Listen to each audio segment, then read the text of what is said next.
إبراهيم لنوح مقام عظيم، لآدم نهدي عظيم السلام، وموسى الكليم القوي الأمين، ومسك الختام رسول السلام، رؤوف رحيم على مسك الختام رسول السلام. و به یقین در هر امتی پیامبری را فرستادیم با این پیام که الله را بپرستید و از معبودان باطل بپرهیزید.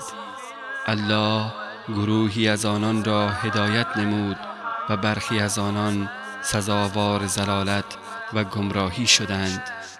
پس در زمین گردش کنید و بنگرید که سرانجام تکذیب کنندگان چگونه بوده است. عظيم السلام سلاما كثيرا أبا المسلمين، سلاما كثيرا أبا المسلمين، لآدم نهدي عظيم. بسم الله الرحمن الرحيم. الحمد لله رب العالمين، والصلاة والسلام على أشرف الأنبياء والمرسلين، حبيب إله العالمين سيدنا ومولانا محمد وعلى آله وأصحابه أجمعين. با عرض سلام و خسته نباشید خدمت یکایک شما عزیزان محبان دین اسلام، کسانی که برای اونها فهم کتاب الله ذوالجلال مهم است، شمایی که دوست دارید احکام خدا را از قرآن و از راه و روش رسول الله صلی الله علیه و سلم بشنوید. بحث اعتقاد یک مسلمان هست که معتقد یک شخص مسلمان چگونه باشد، الله را چگونه عبادت کند، چگونه بشناسد. الله متعال او را موظف کرده است که به چه چیزهایی باور داشته باشد. از جمله اونهایی که باید یک شخص مسلمان به آن اعتقاد داشته باشد ایمان به پیامبران است و کتب‌های آسمانی. همه ما درباره پیامبران سخنانی شنیده ایم. اگر از یکایک ما بپرسند که انبیای اولوالعزم چه کسانی هستند، بدون شک نام آنها را خواهند گفت. لذا از همون ابتدا باید عرض کنم که بحث ما درباره رسولان و پیامبران که به معنای رسول و نبی هست بررسی کنیم. نبی و رسول، این دو کلمه، این دو واژه در قرآن یاد شده.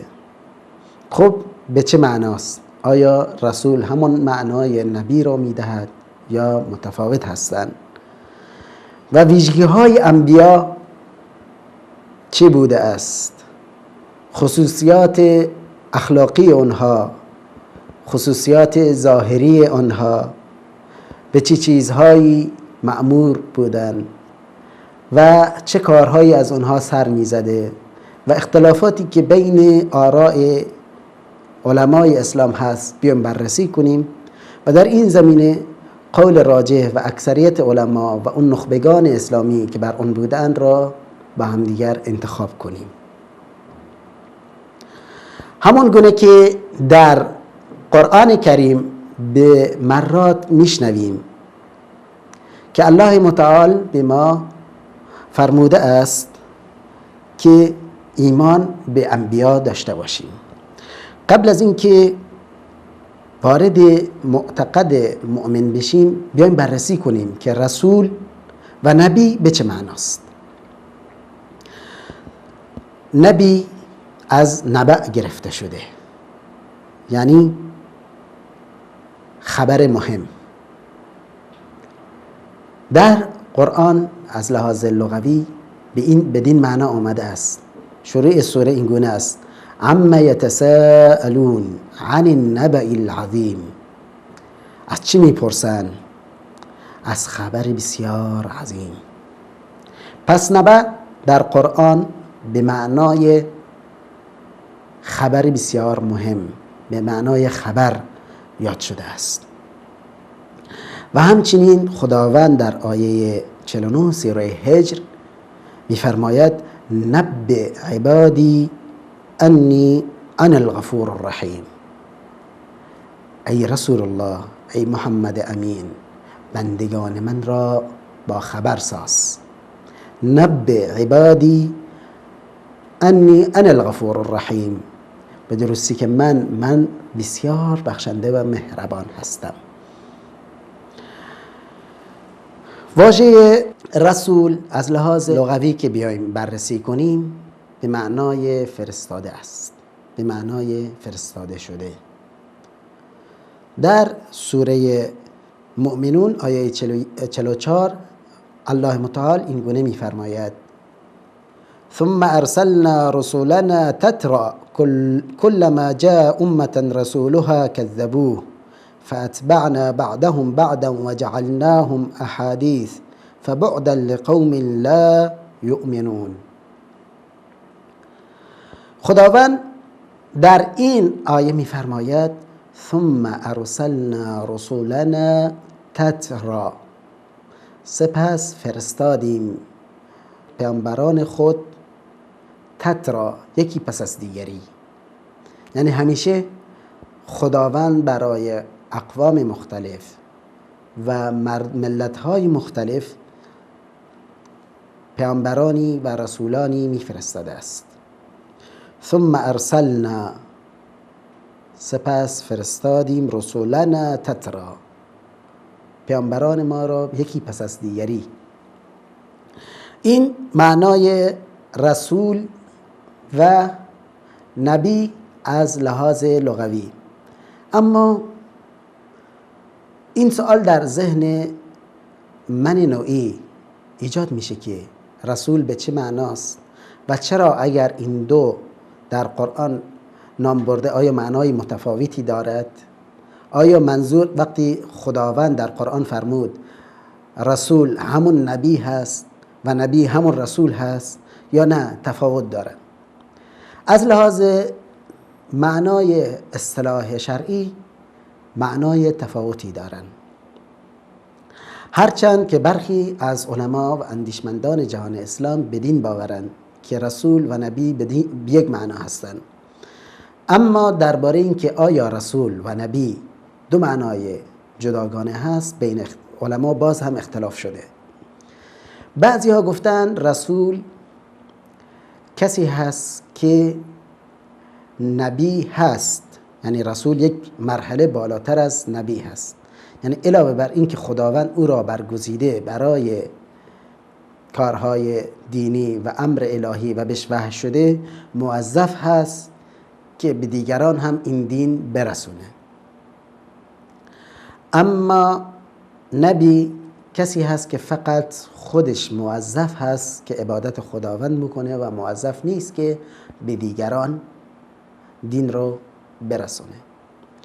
اما این معنا از لحاظ قرآنی پذیرفته نیست. چرا؟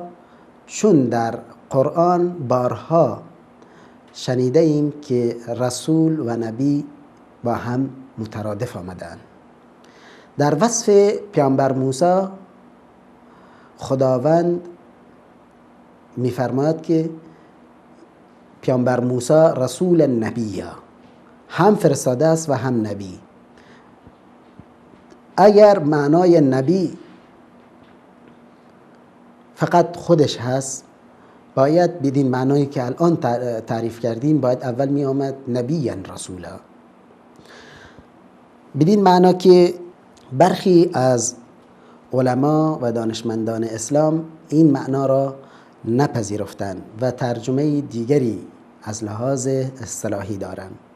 میگویند رسول کسی هست، پیامبری هست که با دین و آیین جدیدی اومده و نبی موظف هست که از پیامبر قبل خود تبعیت کنه و هر آنچه که پیامبر قبل از او آورده به دیگران تبلیغ کنه و دین جدید و یا آیین جدیدی نیومده. این معنا و این تعریف اصطلاحی بین علما مورد قبول بیشتری قرار گرفته و اکثر علما بر این قول هستند.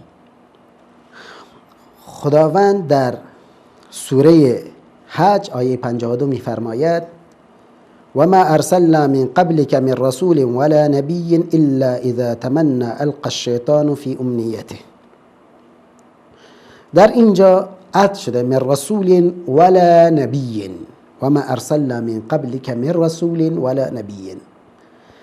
این خود دلالت میدهد که رسول و نبی دو تعریف مجزا هستند و یکی نیستند، چون عطف کرده خداوند من رسول ولا نبی، یعنی معنای رسول با نبی با هم تفاوت دارد و یک معنا نیست. این دلیل کسانی که جواب کسانی که میگویند رسول و نبی یک معناست.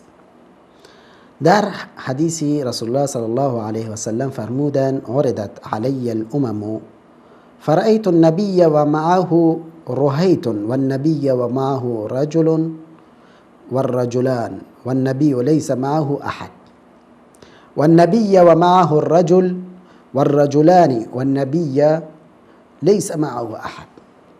در معراج رسول الله صلی الله علیه و سلم بعضی از پیامبران رو دیدن با پیروانشون.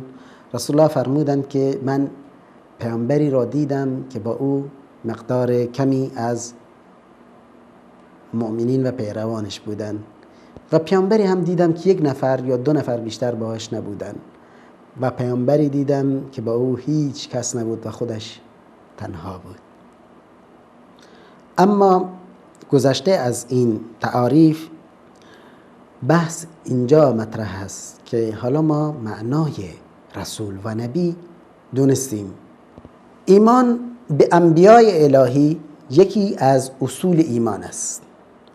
اگر ما بخواهیم ایمان خود را کامل کنیم باید اعتقاد داشته باشیم که پیامبرانی وجود دارند و اگر انکار کنیم نعوذ بالله کافر می شویم به نص قرآن، نه به دستور من و فلان عالم و فتوای فلان شیخ یا فلان ملا. به دستور خداوند و با حکم خداوند ما کافر می شویم اگر ایمان به پیامبران نداشته باشیم و حتی اگر یک پیامبر را انکار کنیم که در قرآن اسمش آمده و به عنوان یک پیامبر بوده.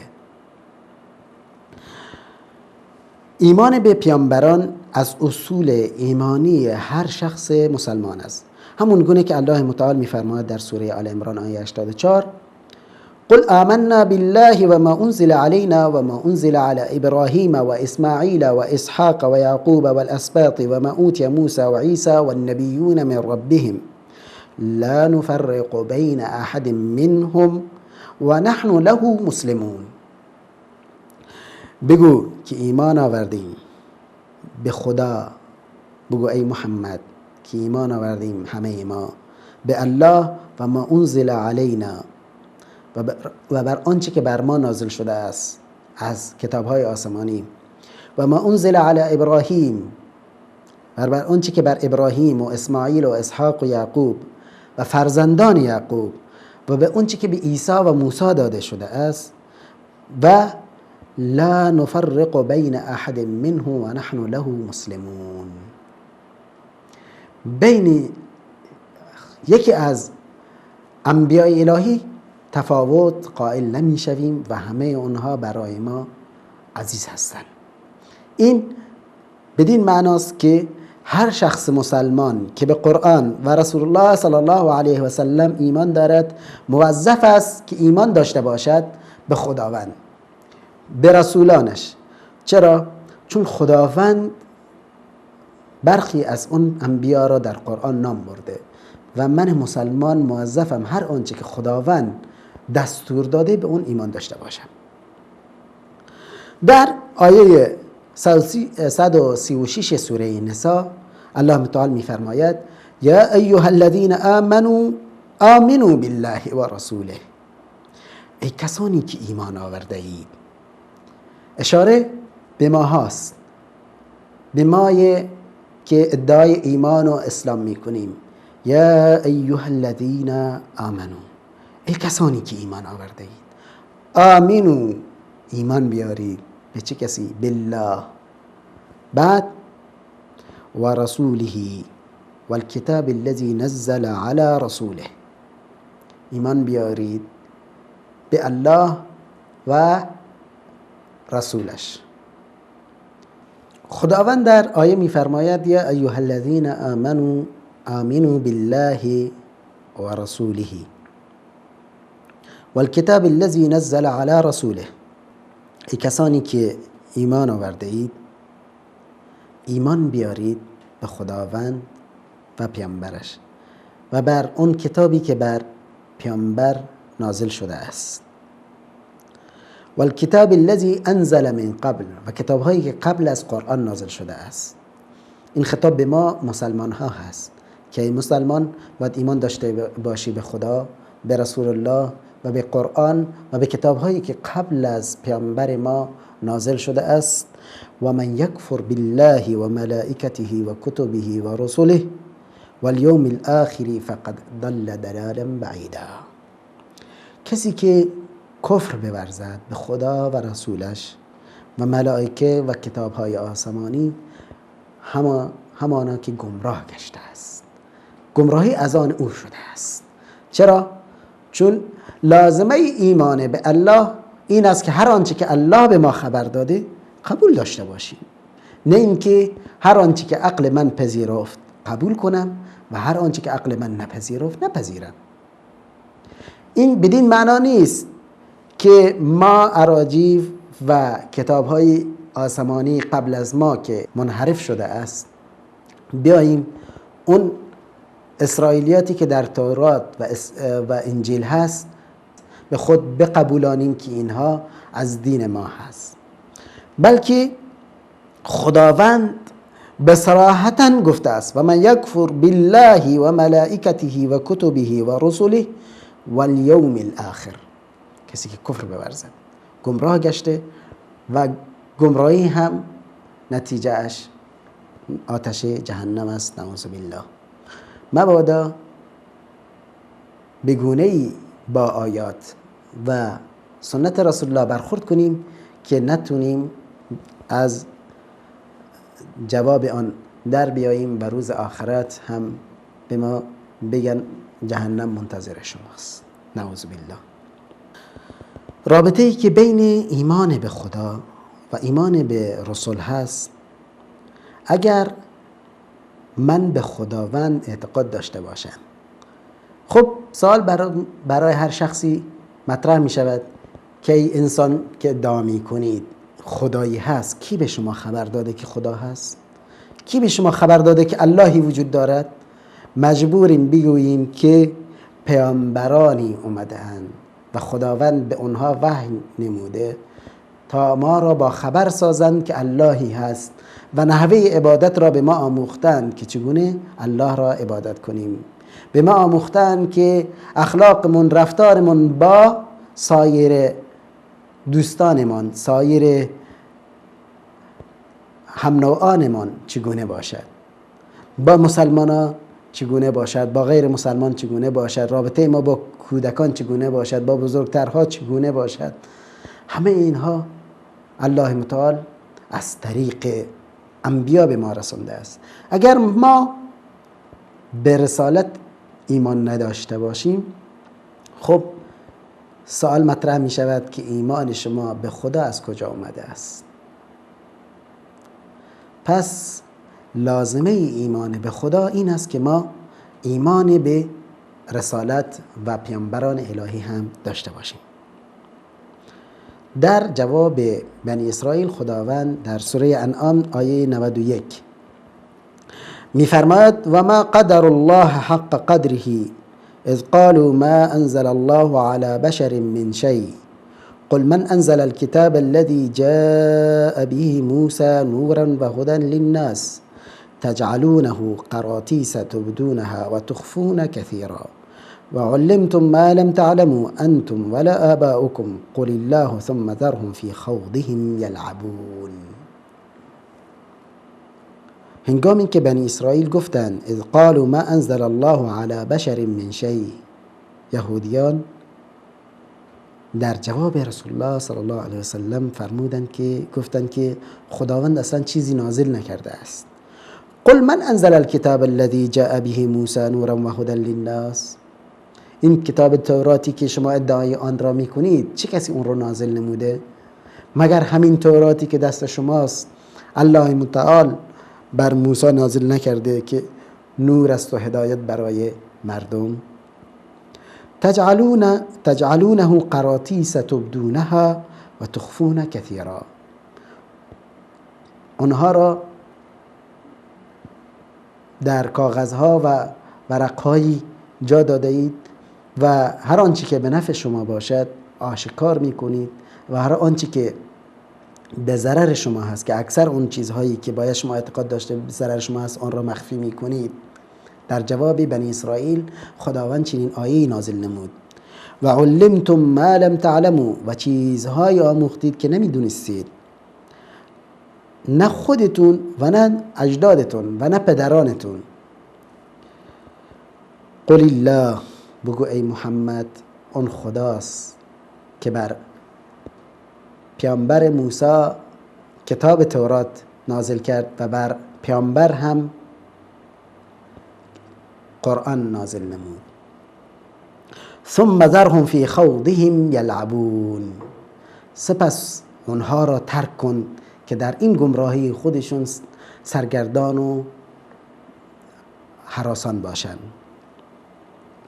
در آیه دیگری که در سوره نساء 151 سوره نساء آمده ان الذين يكفرون بالله ورسله ويريدون ان يفرقوا بين الله ورسله ويقولون نؤمن ببعض ونكفر ببعض ويريدون ان يتخذوا بين ذلك سبیلا، کسانی که کفر می‌ورزند به خدا و رسولانش و می‌خواهند که بین انبیاء الهی جدایی بیندازند و بگویند که ما به عیسی قبول نداریم به موسی قبول داریم، یا موسی را قبول نداریم عیسی را قبول داریم و محمد را اصلا قبول نداریم علیهم السلام صلی الله علیه و آله و سلم. اونها و یقولون با پره تمام نؤمن ببعض و نکفر ببعض، به بعضی از آنها ایمان میاریم و برخی که نخواهیم ایمان نمیاریم، موظف نیستیم. و یریدون ان یتخذوا بین ذلک سبیلا، و میخواهند از بین این دو راه یک راهی برای خودشون انتخاب کنن و برن. مواظب باشیم ما مسلمانان که خود را در چارچوب قرآن و سنت جا دهیم، نه اینکه هر آنچه که علوم عقلانی به ما قبولون بپذیریم و هر آنچه که در عقل ما نگنجید دیم. نه، مسلمان یعنی تسلیم اوامر خدا. کسی مسلمان هست که هر آنچه که ثابت شد که خدا و رسول خدا گفته‌اند باید بپذیرد. ثابت شد که خداوند گفته و رسول الله گفته باید بپذیرد، تسلیم در مقابل دستورات الهی. این می شود معنای مسلمانی. نه اینکه هر وقت به نتیجه رسیدیم بگیم خب این درست، و اگر به نتیجه از لحاظ طبیعت و این قانونی که امروزه در دنیا هست نرسیدیم بگیم مثلا ما اینو قبول نداریم. نه، این شرط اسلام نیست و هر کسی که این گونه فکر می کند باید در ایمان خود شک کند و دوباره به خداوند بر بگردد، همون گونه که الله متعال می فرماید یا ایها الذین آمنو آمنو، ای کسانی که ایمان آورده اید تجدید ایمان کنید، دوباره به خدا برگردید. اما سوالی که همه ما در اذهان ما مطرح می شود که پیامبران چه تعدادی بودند و ما باید چگونه نسبت به انبیا ایمان داشته باشیم و چه تعدادی بودن و چه اخلاقی داشتن و چه ویژگی هایی داشتن. اینها سوالاتی است که بعد از اینکه ما پذیرفتیم که به الله و رسولان و پیامبران خداوند ایمان داریم، در ذهن ما میاد که وظایف انبیا چی بوده، چه کارهایی را انجام میدادند. اما که قصه برخی از پیامبران در قرآن اومده و قصه برخی ها دیگر اصلا ذکری نشده است. اما خداوند در قرآن به ما یادآور شده است که من برای هر قوم و ملتی پیامبری فرستادم. اما اینکه قصه آن در قرآن و در دین اسلام ذکر نشده دلیل بر نبودن آن نبوده. خداوند در سوره 78 در سوره غافر آیه 78 میفرماید که ولقد ارسلنا رسلا من قبلك منهم من قصصنا عليك و منهم من لم نقصص عليك. برخی از این پیامبران خداوند در قرآن فرموده که قصه آنها ای محمد برای شما بازگو نمودم و برخی دیگر رو قصه آنها اصلا به شما نگفتم که قصه و داستان آنها چگونه بوده است. اما اسم انبیا چی بوده است؟ انبیا در حدیث ضعیفی اومده است که تعداد انبیا 123,000 یا 124,000 بوده است. اما دلیل صریح و واضحی در این زمینه نیست که بخواهیم این را جز اعتقاد باور اصلی خود قرار دهیم. در قرآن اسامی متعددی از انبیا ذکر شده است. در سوره فتح آیه 29 الله متعال می‌فرماید محمد رسول الله، محمد فرستاده الله است. اسم رسول الله صلی الله علیه و سلم 4 بار در قرآن اومده و هر وقت که هم اسم محمد در قرآن ذکر شده بعد از اون صفت رسول الله که رسول الله هست به عنوان تکریم پیامبر در قرآن اومده است و یک زیاده است و یک تفضلی است بر پیامبر ما محمد صلی الله علیه وسلم بر سایر انبیای دیگر که وقتی نام آنها ذکر شده بلا فاصله صفت آنها ذکر نشده است. اما درباره اسمهای انبیا که چه تعداد از انبیا اسمشون در قرآن اومده و چه تعداد در سنت رسول الله صلی الله علیه وسلم با همدیگر در برنامه بعدی مراجعه خواهیم نمود. تا برنامه دیگر و جلسه دیگر شما عزیزانم را به یگانه هستی می سپارم. ومسك الختام رسول السلام رؤوف رحيم على المؤمنين سلاما محمد في الأولين سلاما محمد في الآخرين سلاما محمد في الآخرين